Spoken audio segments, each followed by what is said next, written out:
So, a little while back, I posted a quick video of me running Firefox on a Chromebook.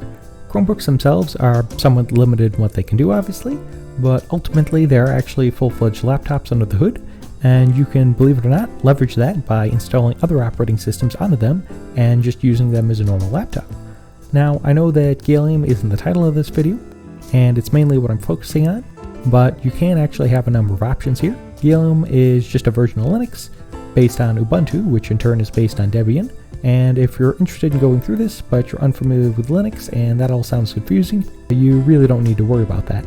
Anyway, Gallium is specifically designed to work on Chromebooks, so you'll probably get the best bang for your buck in terms of performance, drivers, and things like the custom Chrome OS keyboards. But otherwise, you are perfectly capable of installing things like Windows or other versions of Linux on a Chromebook as well. Anyway, I went through this process a little while back, and today I thought I would just offer a pretty quick summary on what I ended up doing. And if it sounds interesting, I will definitely leave plenty of resources if this sounds like something you'd want to do.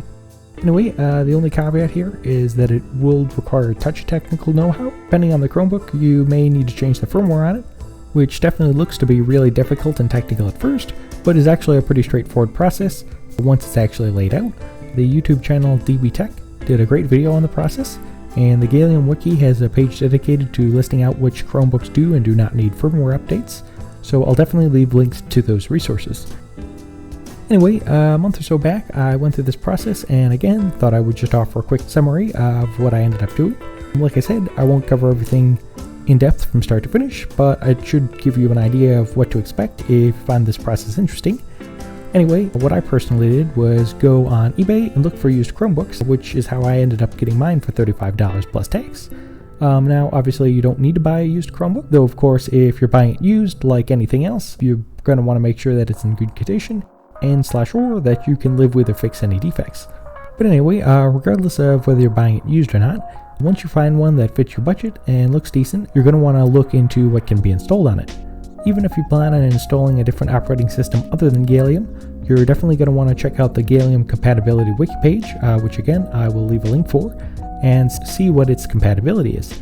There are 3 levels of compatibility. One that allows you to install other operating systems out of the box, which of course is ideal. One that requires you to modify the firmware before installing another operating system, which is a bit more complicated and what I ended up doing, but is perfectly doable. And one that cannot install other operating systems at all. For me personally, I ended up purchasing an HP 11 G4 Chromebook, which does require you to modify the firmware before installing other operating systems, but overall is otherwise compatible and worked perfectly fine for me. But yeah, and then once you find one that meets your price point and is compatible with other operating systems, the next step is to research its specs. Mine came with a dual-core 2.16 GHz processor, 4 gigs of RAM, and a 16 gig hard drive. That's perfectly capable for what I intended, and while it won't run games, it'll definitely be powerful enough to do other standard laptop stuff. And at this point, once you found a Chromebook that looks acceptable and is compatible with other operating systems, you can make the purchase. Now, afterwards comes the decision as to whether to replace the hard drive or not. Something like 15 to 40 gigs, which seems standard for most Chromebooks, is obviously a lot less than a normal laptop, but it is still capable of doing basic tasks, and much of this depends on what you intend to use the device for. Replacing the hard drive also has a couple security benefits. As always, you can change the hard drive later on if you choose to do so, though if you change it after you install an operating system to it, you will probably have to do a fresh reinstall and lose any files that are on the system. Though I have a quick tangent here on the security risks of used hard drives, I would usually recommend replacing a hard drive when buying a used laptop instead of just formatting an existing hard drive, just because it's possible that malware hides in the hard drive's firmware and that is not affected by a format. In this case, however, I did not end up replacing the hard drive. The reason is that a Chromebook is less susceptible to malware, especially that kind of malware that would gain that level of access as compared to something like Windows, Mac, or Linux. And additionally, when switching operating systems like that, there's probably a decent chance that such malware might not carry over, since it would probably be highly tailored to the specific operating system it originally infected. And finally, this type of malware is, at least as far as I'm aware, still very rare. Anyway, long story short, I would feel kind of amiss if I didn't mention this, and it is a valid reason to consider when deciding to replace a hard drive or not, but I wouldn't worry too much about it, especially in this specific circumstance. Anyway, ending the tangent, at this point, once you have the device and have replaced the hard drive, if you intend to replace it, then you're all set to begin the installation.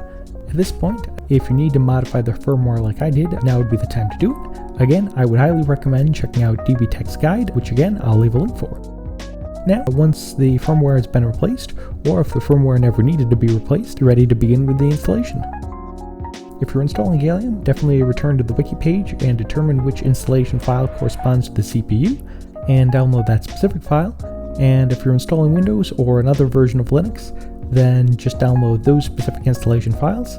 And if you're installing Gallium or another version of Linux, then make sure to use the Rufus tool to create an installation thumb drive, which I'll leave a link to a tutorial on that. And if you're installing Windows, then just make sure to follow the instructions provided by Microsoft.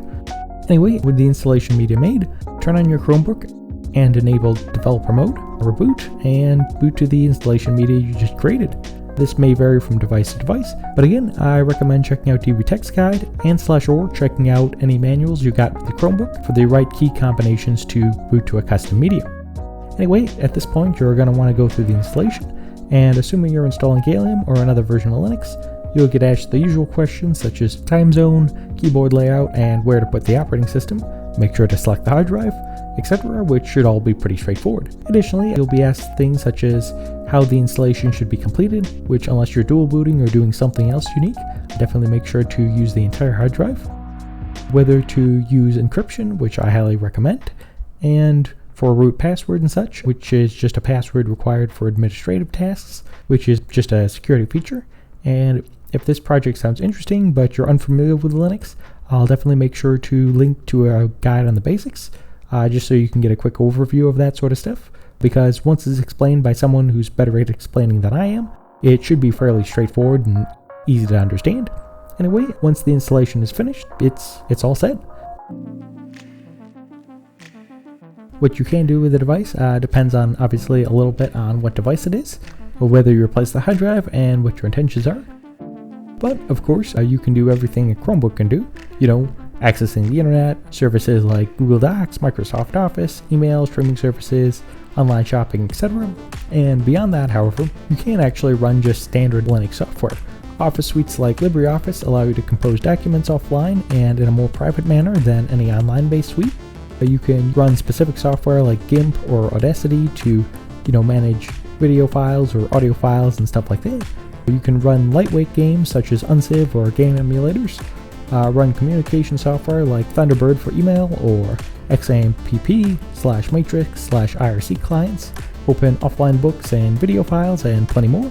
Obviously, again, just about everything a standard laptop can do, minus more standard games and a few more resource-heavy processes. And for me, utilizing that kind of software, I can do all my go-to computer-related stuff on a small computer with an amazing battery life. And being $35, I'm a lot less worried about the risk of it being damaged or stolen if it's floating around my backpack or something like that. That said, if you go through the process, you might have completely other uses in mind. Maybe you have a desktop and want just a cheap laptop to travel with, or you might want a backup device in case your main device breaks, or you could be dipping your toes into Linux and want to do it on a separate cheap device. Or who knows, maybe you want to give a kid a device but don't want to pay a fair bit for a device that they'll probably end up breaking soon after. Anyway, regardless, this is what I ended up doing, and I guess if you made it this far, hopefully you enjoyed it and /or found it interesting. And again, if it sounds interesting, I'll leave a bunch of resources that you're probably going to want to check out that go through things way more in depth and probably do a much better job at actually explaining the details of how to do it.